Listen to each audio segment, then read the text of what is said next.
Okay, great. Sounds good. All right. Okay, I believe we have started. All the attendees are here. Thank you so much. Welcome, everyone. Welcome, everyone. Thank you all for being here. We're going to get started in a couple seconds. I see probably more people are trickling in. So thank you so much for joining us. Thank you, everyone. I'd like to welcome you to today's webinar. We're going to get started in 1 second. I'm sharing my screen so we can go ahead and get started. Thank you again for joining us, for your time, for being here. And we are happy to have you all, of course, here joining us. We will start today's webinar, which is about a very interesting topic. We will learn so much from today's presentation, which is about getting fired up, going from burnout to engagement. My name is Paola Manterola. I'll be your host today. I'm the Vice President of the Staff Assembly Programs, and I work collaboratively with UCLA partners who provide resources and support the UCLA faculty and staff. Before we jump into the presentation, I'd like to mention some important announcements. I want to let you know that this webinar is being recorded. We will be publishing it on the Staff Assembly's YouTube channel and website, so you can go back and watch the webinar again. The Learn at Lunch webinars are being offered once a month or twice a month from 12 to 1 p.m. We are promoting our Learn at Lunch webinars in the Staff Assembly newsletter, website, and social media, so check them out to find out about upcoming presentations. Please share all your questions in the Q&A box. We will have a brief Q&A session to respond all your questions if the time allows, towards the end of the webinar. Otherwise, you can reach out to us via email. The email will be shared in the chat box for all of you, so you can reach out to the Staff Assembly. So let's continue, and I would like to talk very briefly about the Staff Assembly, which is an organization for staff, by staff. It was founded in 1978 and is supported by the Office of the Chancellor and Support Human Resources. So this organization is dedicated to promoting the interest and welfare of all staff employees. So important roles of the Staff Assembly are to serve as an advisory body to the Chancellor and University administration on issues of concern to staff, to foster staff engagement in support of UCLA's mission through educational, social, and community programs, help promote respect and cooperation among staff and other members of the UCLA community by providing a two-way communication system.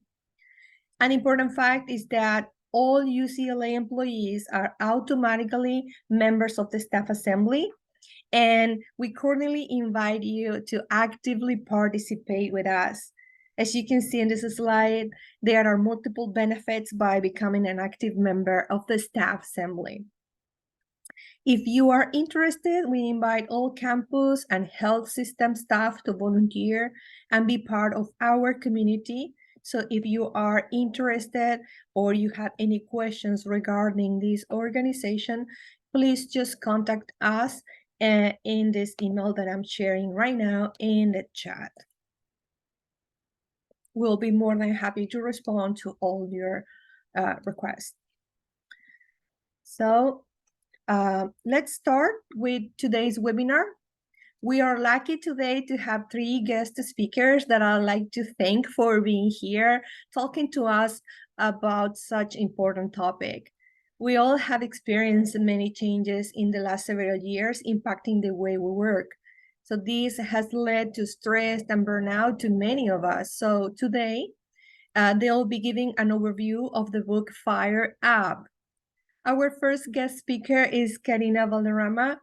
She is counselor at the UCLA Staff and Faculty Counseling Center. She's first-generation Latina with passion for learning and understanding the complexities of the human mind and behavior as part of her professional journey. She has participated in a wide array of experiences, from a well-rounded depth of knowledge in working with different populations. Early on her career, she volunteered in psychiatric hospitals and lockdown facilities, which led her to pursue a higher education to serve those in need in our communities.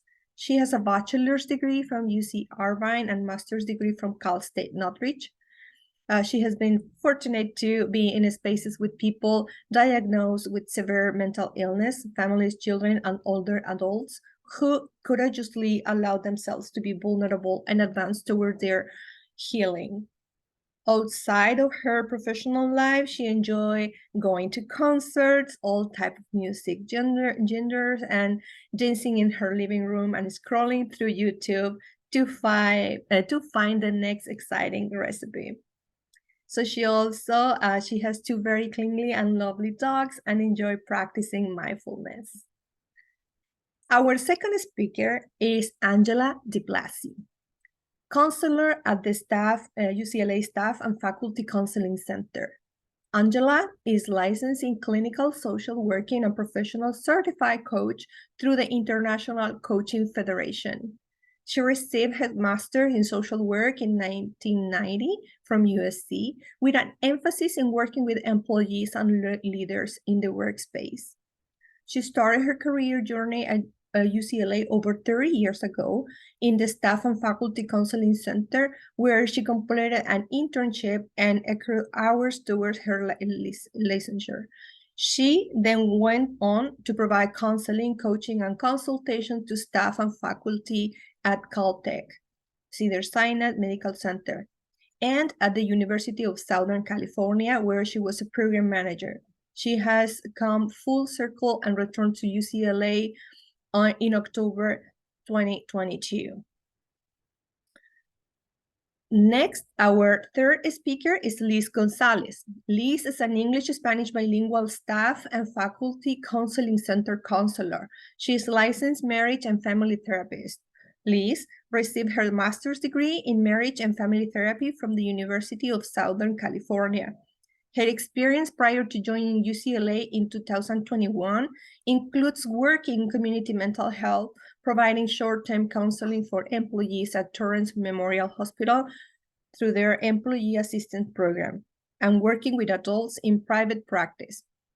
Liz enjoys working with adults navigating life transitions, anxiety, and grief, and helping individuals build on coping skills to manage stress. In her free time, Liz enjoys hiking, going to the beach, reading, journaling, and baking sweets.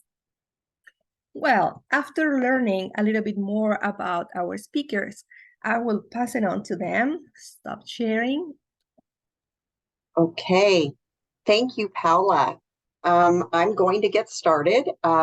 So today we're going to get fired up together as a group, and our team is so grateful to be part of this seminar through Staff Assembly. First of all, Staff Assembly is such an important organization for employees to feel connected to other employees.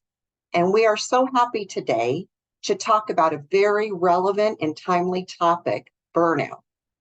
But the focus won't be so much just on burnout, it's really shifting from burnout to engagement. Next slide, please. The objectives for today are to gain a better understanding of the 3 dimensions of burnout, including signs and symptoms, explore what motivates you and what makes you feel more engaged, learn evidence-based strategies, and by the end of our talk today, you'll be able to assess your work environment, acknowledge current realities, and what you can and cannot control, what you may have influence over, and to take action and learn strategies to mitigate burnout and drive engagement. Next slide, please. So we're taking a lot today, a lot of our information that we'll be sharing is from a book called Fired Up. It's a recent book, so it has the latest and greatest evidence-based strategies. It's from 2022, and it's by Mia Baytop Russell and Gervin Liggins. And it's really a guide to transforming your team from burnout to engagement, and it provides a practical application for the workplace. Next slide, please. So first, we want to talk a little bit about change. And as the last several years since 2020, we've all been through so many changes, and especially in the workplace related after and from the pandemic. So we're kind of coming out of the pandemic, but now there's another surge. So we're kind of still in it. And since the pandemic, we've had a whole new world of work. Some people are working completely remotely. Some people are working hybrid, a little remote and a little in person. And some people are back at work or have always been in person. So there's a lot of changes. There's been other changes in the workplace as well. Changes in management, changes in departments. Some coworkers may have left, changes in your duties, new policies, procedures, new initiatives.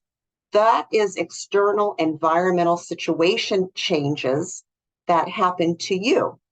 But the way we deal with each change is really more internal to us and more personal to each individual. That's how we transition through. And it's based on past changes we may have gone through and current stressors and changes we are going through. Next slide. So I want to start to normalize and validate the way we're all feeling. So what I want to talk about is some data on burnout that really validates us from the book Fired Up. A Harvard Business Review 2021 study gathered feedback from more than 1,500 respondents in 46 countries, all in various sectors, roles, and seniority levels. And what they realized is, and the data shows, burnout is a global problem. You are not alone. 89% of respondents said their work life was getting worse. 62% of the people who were struggling to manage their workloads had experienced burnout often or extremely often in the previous 3 months. Next slide.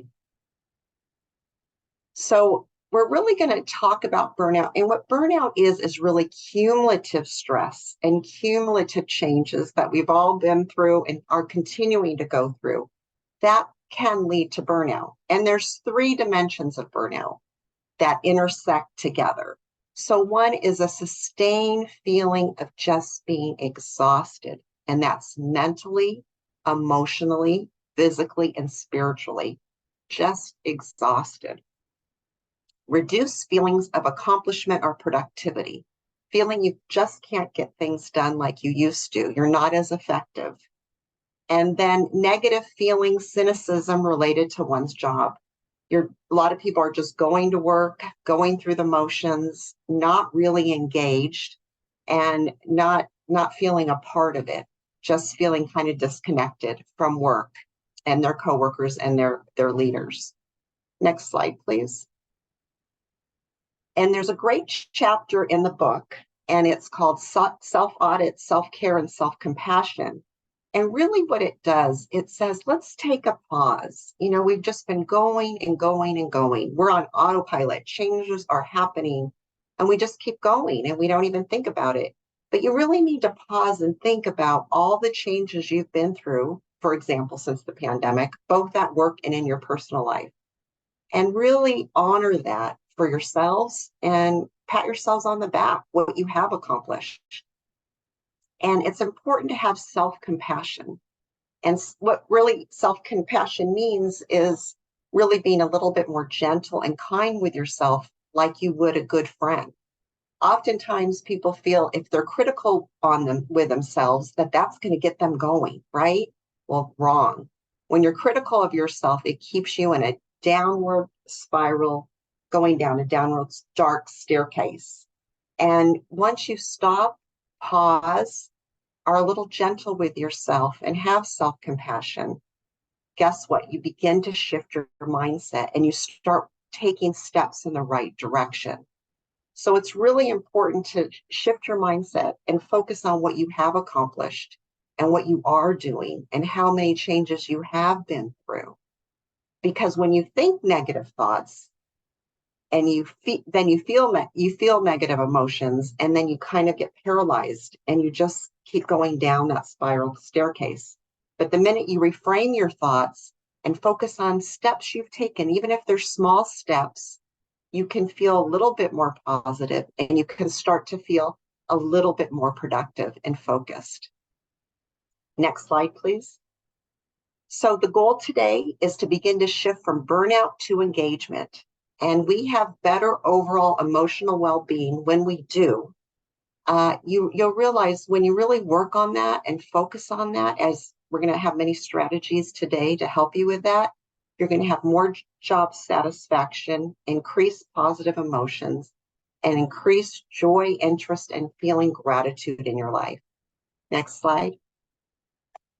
So some self-care strategies and team strategies that we're going to talk about today. We're going to talk about enhancing your personal work relationships and connections. And that's so important because it's kind of been there. The Surgeon General did some research and found out that loneliness is like the new pandemic. So many people are lonely, and one particular reason is the pandemic and more people working remotely. So you want to connect with coworkers, maybe even if you're working remotely, have a casual meeting through Zoom, have lunch through Zoom, and not all meetings that have agendas and so much to accomplish, but more just to get to know a coworker and really just have lunch and or talk about your weekend or some vacation plans you may have. And if you're in person, you can plan an in-person lunch. You want to feel connected again. And it's really important to focus on your strengths that bring you joy. Many people do have strengths that they utilize in the workplace, but they're not ones that necessarily bring them joy. So think about, what are the strengths that you do that you can incorporate at work that bring you joy and can lift you up? And you want to develop a personal well-being practice, taking care of yourself, taking walks, exercising, trying to eat healthy, staying hydrated, drinking lots of water. And also you want to be kind to others. And that's so important, because when you're kind to others and you pay compliments or you help others, it feels good to you. You also benefit from that. Next slide, please. Okay, so now we're going to do a poll, a word cloud poll, self-care strategy. So if everyone could just pick one word, only one word, I know that's not always easy, that describes a self-care strategy that you may implement at work in order to fire you up. And some examples are setting, just write limits, boundaries, walks, breaks, or like a training. So attending a training, but one word. So there's a link in the chat that you can click on and write that one word to contribute to a word cloud. All right, everyone, so go ahead and just click on that link, and we'll take a minute for you to submit your one word. All right, so we'll just take a moment.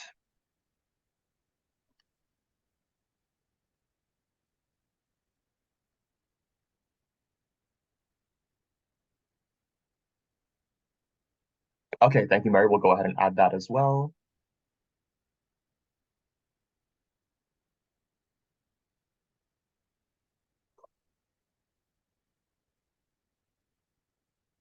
Okay, I think a few are still trickling in, but for the sake of time, we will go ahead and put these words that you all put in. So just give me one moment, and I will share my screen again.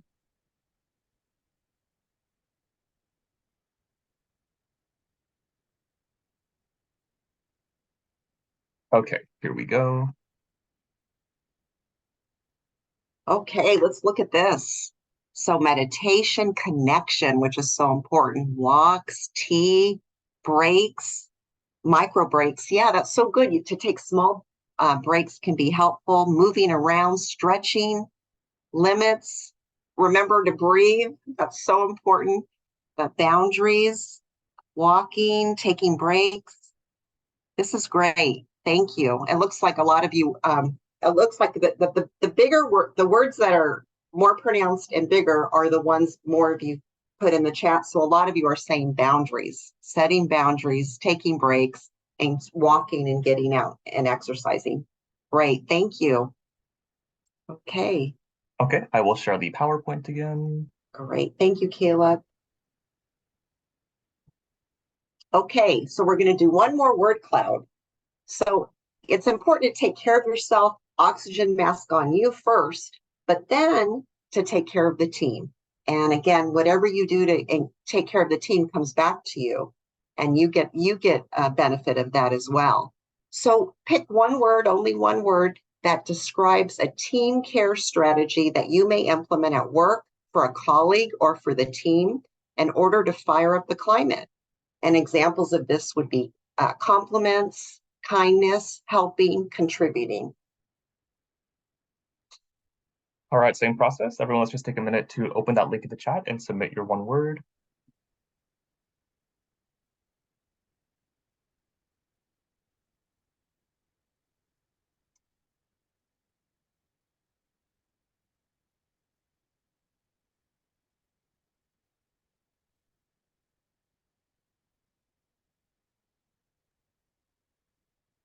All right, thank you, everyone. We're getting some great ones. They're still trickling in, but again, for the sake of time, I will share what we have now.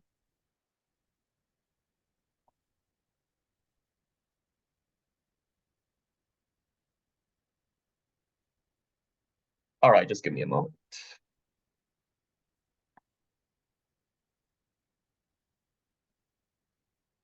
Okay, here we go. Okay, this is great and it's beautiful. Look at this.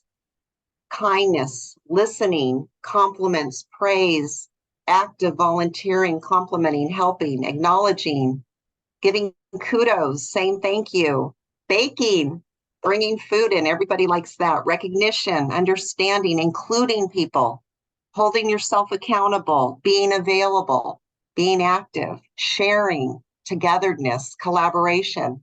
These are great. And this is a really good exercise. And you can do this with your individual departments and units, and then maybe take a picture and put it up somewhere, either on your computer so you can see it and it reminds you, or at work if you've got, some of you are in the workplace. So this is important to remember. Okay, thank you, Caleb. All right, I will go back to the PowerPoint. Here we go. Okay, now I'm going to turn over to Liz, who's going to talk a lot about what motivates you in the workplace. Thanks, Angela. I'm Liz Gonzalez, and I'm here to talk more about motivation and some of the steps that we can take to feel more engaged if we've noticed that our motivation is lacking. I will also address how to assess your work environment to identify what is working for you and what needs to change. But before I go into that, I would like to start off with a question for you all. I want you to think about what gets you up in the morning. In other words, what motivates you to show up to work? So take a moment to think about that and feel free to share it in the chat if you'd like. I'd love to hear some of your answers. I'll start with some of mine. I know for me in the morning, I like having that morning routine where I get my coffee and read my Enneagram. That really helps me set my intention and mindset for the day. Learning is another big thing for me. I really like to have something to look forward to the day that I'm going to learn. So whether that's a new book that I'm reading or a training that I'm attending, it makes me look forward to my day. Some of the answers are coming in. Interacting with coworkers, so being able to connect. Connection was a big thing Angela said earlier.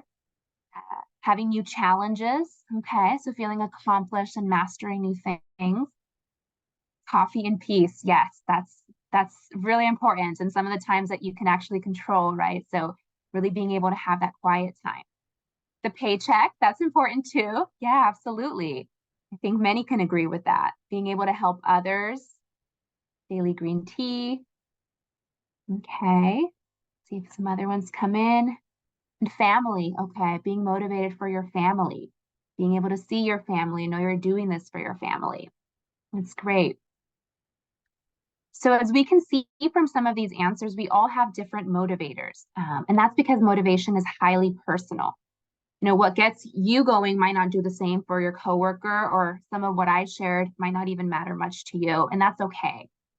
We all have different things that motivate us, and it's just important to know what those are. We sometimes really need to connect back with that. Next slide. All right, so what do we know about motivation? Well, we know that motivation is powered by both intrinsic and extrinsic factors. These are the forces that help us, give us the energy to work towards certain goals. There's intrinsic motivation, which is what's internally rewarding to us, things that we want to do for the actual pleasure and enjoyment of it, versus extrinsic motivation, which is when doing a task for the outcome or maybe the reward. Like, someone said the paycheck. Yes, that's also important. Or sometimes it's just to avoid consequences. So some examples of intrinsic motivation, and I know some of you shared some that touched on this, is recognition, learning, mastery, growth, having autonomy. Whereas extrinsic motivation is the rewards, the salary, maybe having the job security, knowing that showing up to work, you have your job, the physical environment itself. So thinking back on some of your answers, would you say that your motivators are intrinsic or extrinsic? And we might have a combination of those. That happens often. Next slide.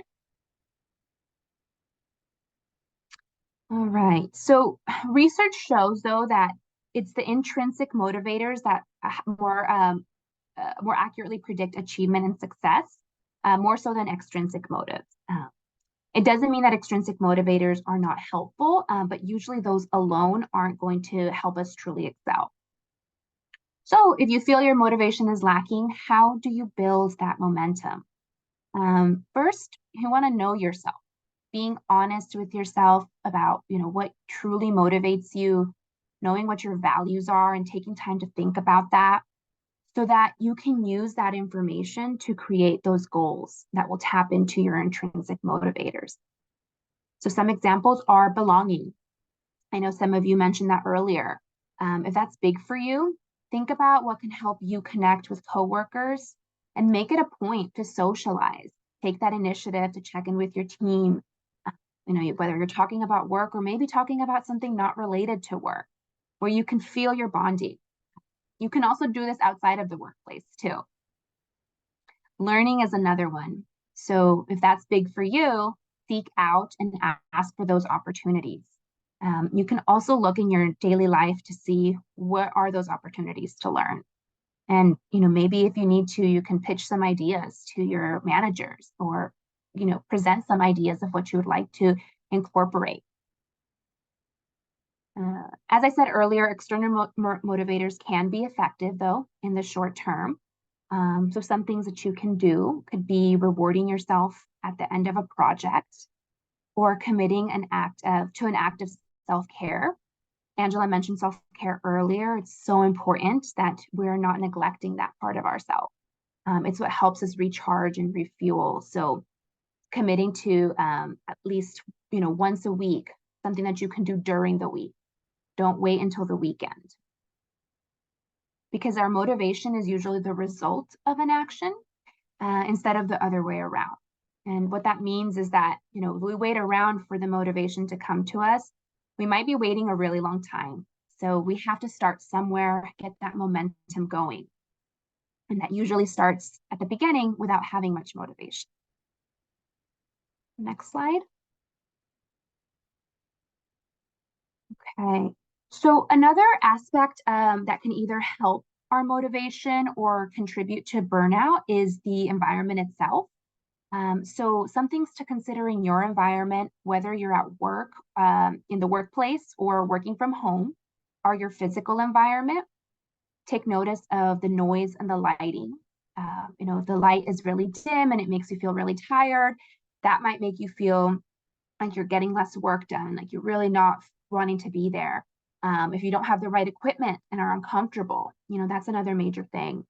Or if the temperature is not something that's comfortable to you.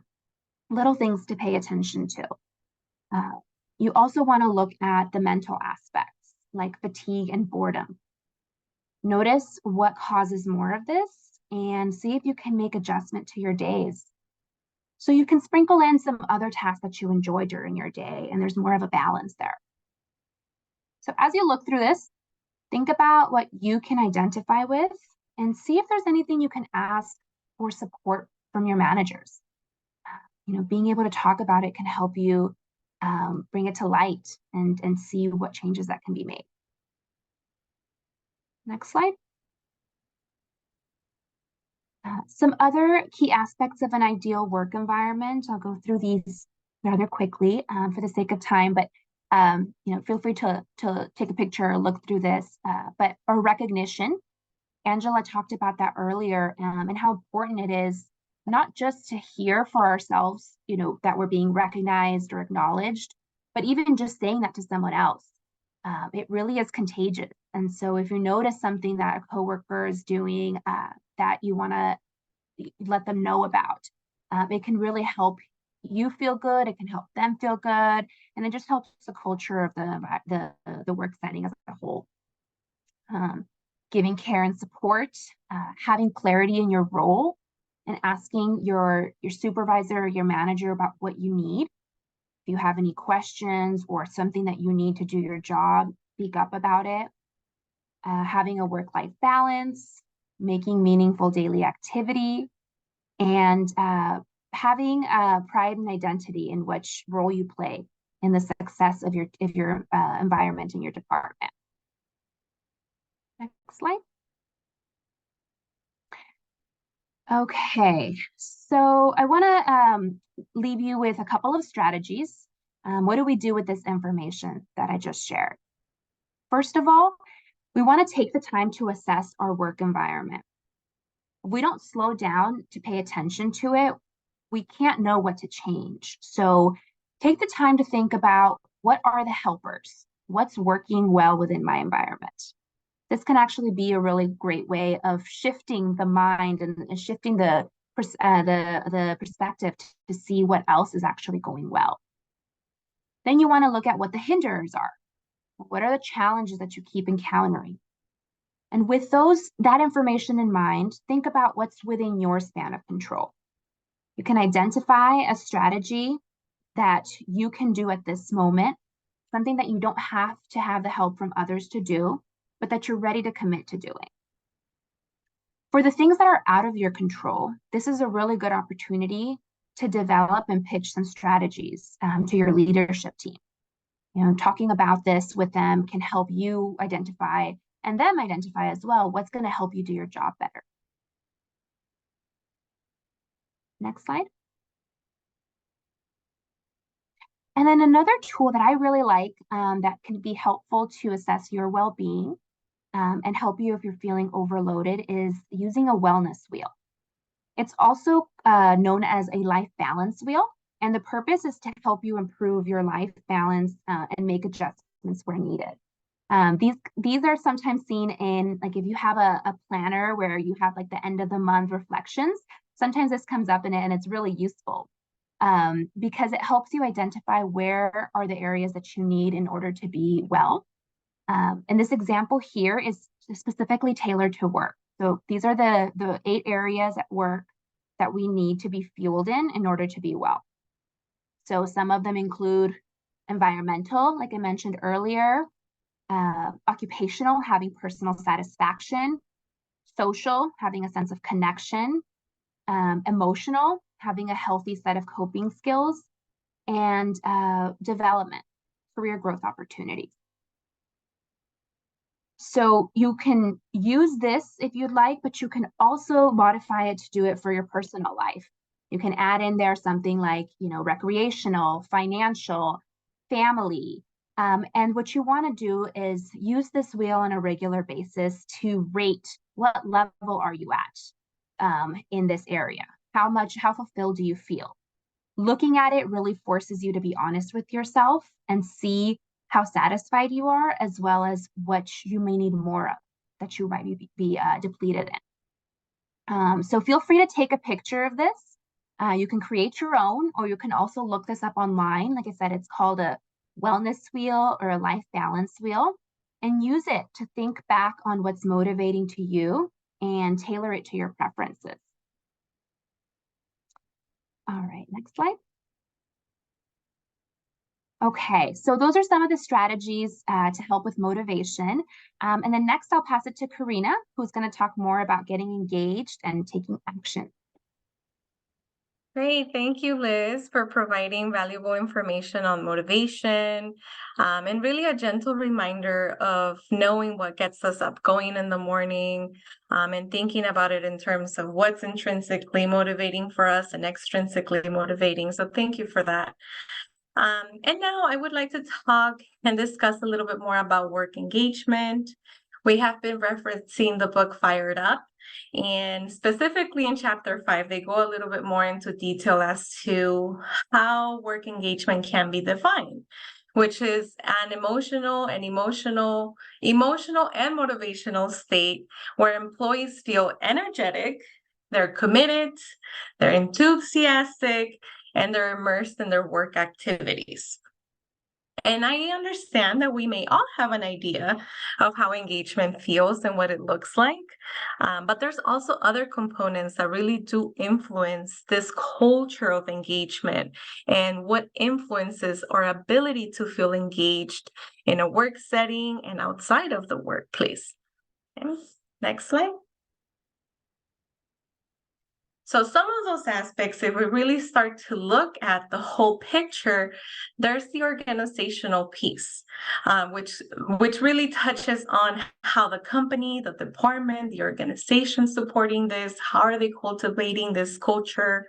There's also job-related aspects, which part of the job duties that we have feel more engaging to us versus others, right? Maybe some people are good with in-person relationships, but maybe paperwork doesn't feel as fulfilling or engaging, right? Or maybe the personal aspects. This is really maybe within us individually, what are the capacity levels that we have to feel engaged realistically if we're maybe dealing with other stressors outside of work, right? Or maybe what are some of the things that we need to start saying no to and make room for others? And I know in the work cloud, a lot of you set boundaries, right? So this may also influence our level of engagement and how we present ourselves in these aspects that relate to influencing work engagement. Next slide. Angela also made a really good point in shifting our vision and reframing our thoughts. And this at times, we do realize and recognize that we have non-optimal time. The pressures, the demands, those are very real and they can be very difficult to navigate. And maybe even shifting in vision can feel overwhelming, but it is a possibility. But how do we do that? How do we start to shift our focus from burnout to feeling more engaged? So two things need to happen, right? What do we need from ourselves to reach this goal? And what do we need from our work environment, which Liz was focusing more on? And how do we create this combination to aspire to that goal and really get as close as we can to find this balance between the two? And the goal is really to start to feel energized and have that sense of like enjoying the work that we do and finding a little more fulfillment in terms of feeling engaged. Yeah. Next slide.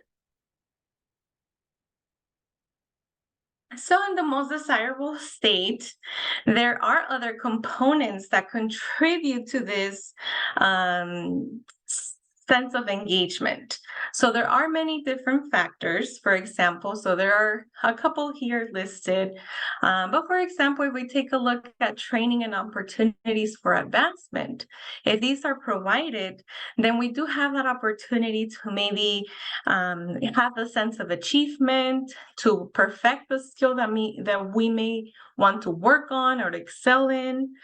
So these opportunities can also contribute to us feeling engaged. If we're feeling that we're learning, we are working towards professional development.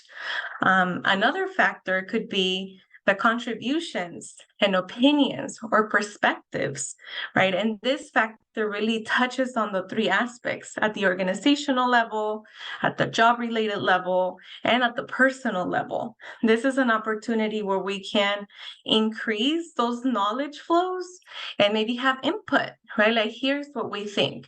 But is the organization able or allowing those spaces to invite those in, right? Are we taking those? Are we being receptive to that information? And how are we implementing that, right? Or if we have ideas, are we able to share those? Are they valued, right? So that could feel very engaged, right? It could make us feel that we're contributing something to the team and the overall arching goals of the organization, right? And also even maybe having that clear reporting structure. That could be a desirable factor in feeling engaged, knowing where to go, knowing who to report to, knowing if we need help, we know exactly where to go and how to get that support. So those are some of the things that contribute to this state of feeling engaged. Okay. Next slide. So some strategies. Recognition has been one of the ones that we have been discussing in terms of how it feels good for others, but also ourselves, and praise. So this, what it may look like, maybe implementing a monthly shout out at a meeting, starting a meeting on a positive note, highlighting someone's individual strengths, maybe contributions. But the most important thing on this one too is finding one thing that you can give yourself praise for. Maybe at the end of the day, wow, I really did a great job in this meeting today. Or, hey, I really got to my to-do list today. What a great job, right? Or maybe even really taking the intentional time to reflect on the things that are going well. That could feel really inspiring and encouraging at the same time. Okay. The other second strategy that we might be aware of, it's manageable workload. At times it's possible, sometimes it's more difficult. We understand that. But also, like, how do we start to implement those boundaries? And how do we listen to our bodies when we start to feel very overwhelmed? Right? When we start to feel very stressed out, maybe paying attention to those flags. Are we getting enough sleep? Are we skipping meals? Right? Is this really helping with setting a manageable workload if we're not really feeding or nurturing ourselves? Right. So knowing when to delegate and ask for help, it's extremely important as part of managing a workload. And also just being mindful of our time and how it's being managed. And third is, how is the organization caring about our well-being, right? Are we maybe setting some time aside to start maybe a mindful minute practice before each meeting, or maybe towards the end? Maybe there's some meetings that feel heavier than others, right? How are we able to implement those small tools and strategies throughout the day? And encouraging maybe self-care days, right? Mental health days, a change of scenery, and also maybe motivational Monday mass emails, sending a quote or sending something that can get the team going. With this one, we all really have the ability to contribute in creating that culture that feels more cohesive and that feels more engaging. Okay. Next slide. Another idea that has been shown to be effective in shifting our vision and reframing our thoughts, it's generating affirmations, right? And I invite you to read some of these with me and just notice, what impact does it have in your body? What impact does it have in your mind? How does it feel when you're reading it out loud? So for starters, we can kind of take a look at the first one. And it says, I accept valuable feedback with gratitude, and I let go of feedback that doesn't serve me. Right? Or I am letting go of negative thoughts and emotions so that I can see clearly what the right choice is for me. And lastly, I have it within me to overcome any challenges I might face today. And so don't stop dreaming. Create your own affirmation. Maybe put a post-it, remind yourself of these affirmations that are meaningful for you and that can generate that motivation too. Next slide. So to wrap it up, it's the 3 steps, right? The 3 steps is to begin assessing the work environment. What are some of those things that we need to pay attention to, that we need to modify? Acknowledging the current realities of what it is, but also understanding and developing more of a sense as to what is within our control. How can we influence? What are the things that we can focus on that can bring fulfillment or change? And the third one is acting. How do we start to develop a plan of action that can mitigate burnout and drive engagement? So thinking about it as the AAA, and not the roadside assistance AAA, but we can think about it in terms of burnout assistance AAA. So these are the 3 A's in creating and generating that shift from going to burnout to feeling more engaged, to feeling more present, enjoying what you do. Next slide. Okay, so initially we were gonna go ahead and create an opportunity to break out into rooms and have some time to create an action plan. We discussed a lot of different strategies today that you can take, that you can try to implement.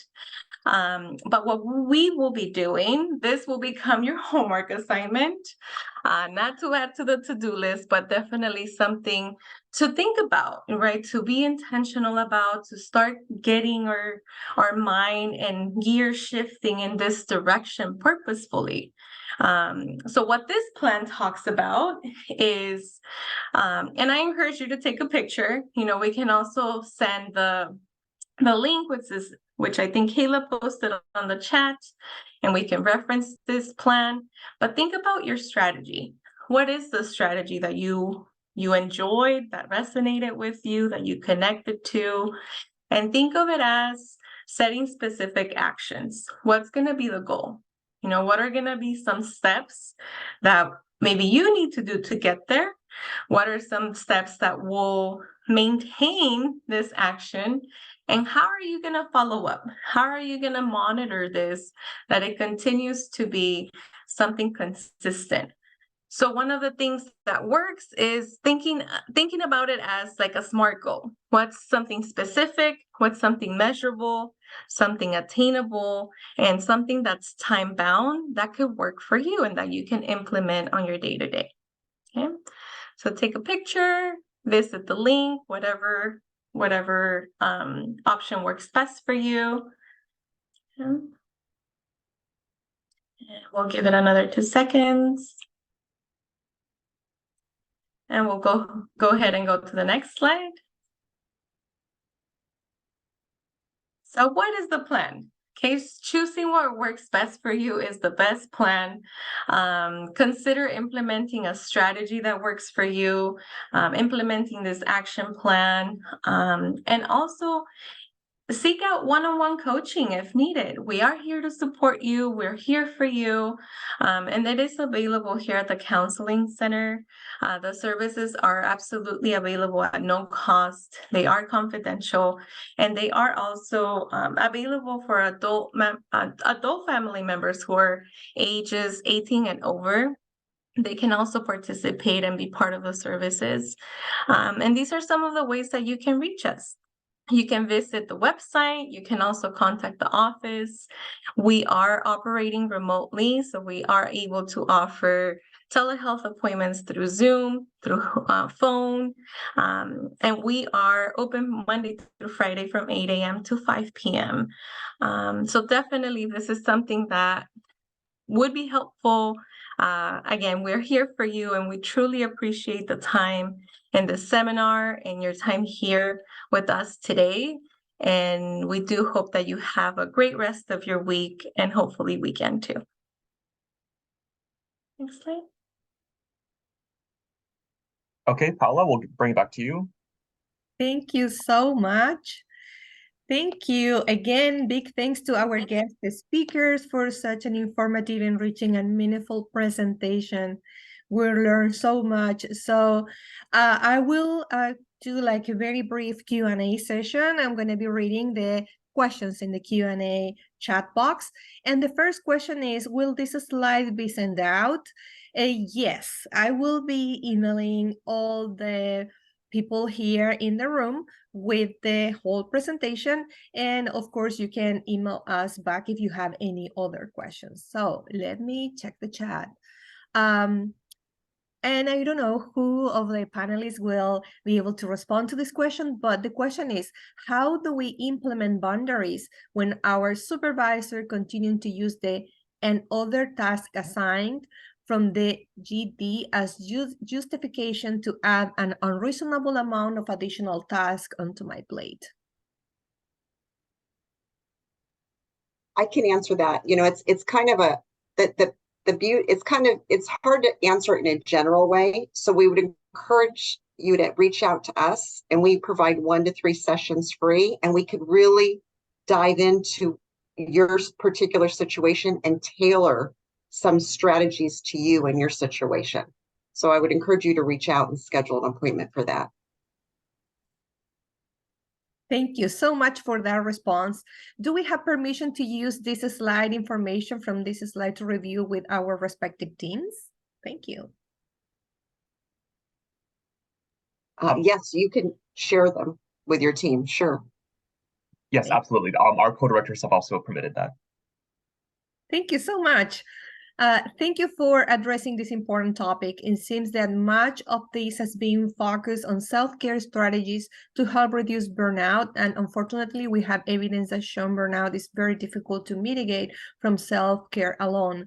How do you recommend we ensure UCLA leadership is held accountable to enhance well-being and curb burnout among faculty and staff?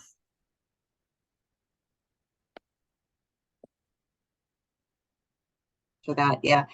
You know, the beauty of this book, and we would encourage people to buy it and read it, it's really applicable to the workplace, not just personal self-care, but different strategies to assessing your workplace, you know, focusing on maybe what you have influence. There's a lot of things you don't, you're right, in a system, in an institution, but there are things you do.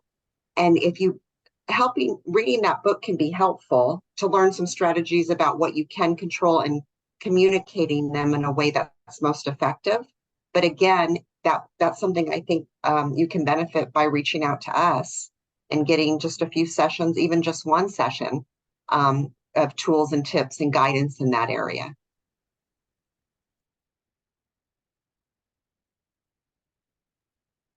Wonderful. Thank you so much, Angela, for that response. And please, thank you, Andrea. I'm very happy to know that you are interested in joining the staff assembly. Here, I'm sharing the email of the staff assembly in the chat. So please feel free to reach out to us. Well, now, again, I want to thank you, all of you, for being here with us for this amazing presentation. It was a very enriching moment. We learned new concepts, but more importantly, we learned things that we can put into practice to improve our personal life and professional performance, feeling well and less stressed out. So thank you so much for sharing those strategies. And everybody here in the room, just wanted to let you know that we will be hosting this webinar in our YouTube channel, the Staff Assembly website. So please feel free to go there and look at the presentation again if you like, and go over those interesting strategies, right, we just learned today. So I'm very thankful again for this amazing team, our amazing speakers today. Thank you so much for all you have shared today with us. So now we are coming toward an end, right? Almost at the end of today's webinar. But before we go, I would like to share some announcements. So you will receive, after this webinar ends, a link to complete an evaluation survey. Also, attendees can participate on a raffle to win UCLA football tickets versus Colorado on October 28th and versus Arizona State on November 11th. So if you want to participate, please send us your picture. Of course, try to wear the blue and yellow colors and go Bruins, right? Announced before us to be able to participate again in this raffle. You will have to include the information that is here in the slide, include your full name, department, preferred number of tickets. We can provide you from 1 to 4 tickets per person. And send us your UCLA email address and email address for ticket delivery. All right, so you'll be contacted by email by the end of Monday, October the 30th.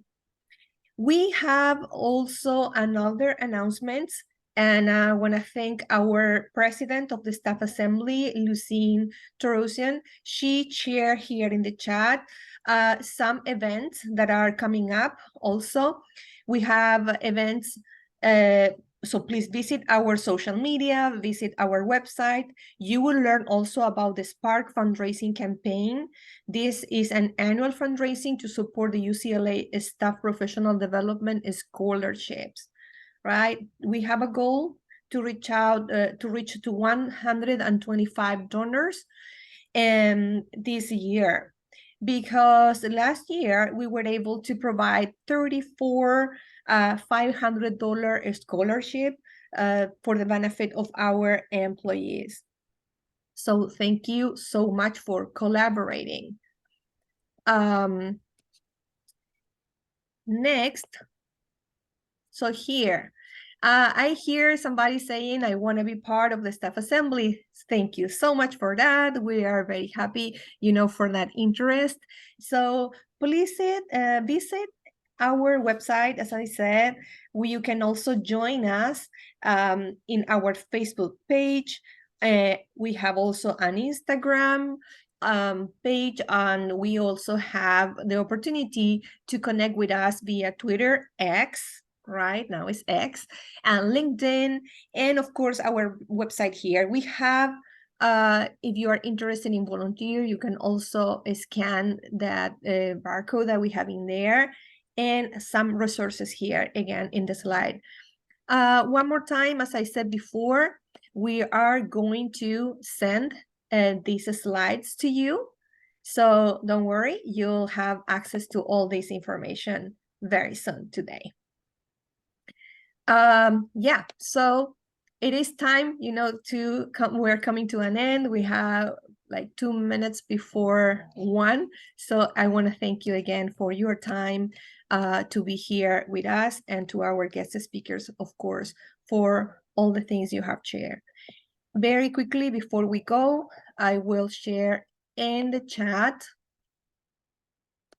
the link for you to go and please support us in our Spark fundraising campaign. You can visit our Spark campaign page. You can make a gift today and help spread the word amongst your colleagues, family, and friends. All right, so thank you so much again for being here. And yeah, have a great rest of your day. Thank you, Paula. Thank you, everyone. Related coaching, career coaching, there are other HR departments that specifically assist employees with their career. But yes, our center does provide general work and career coaching as well.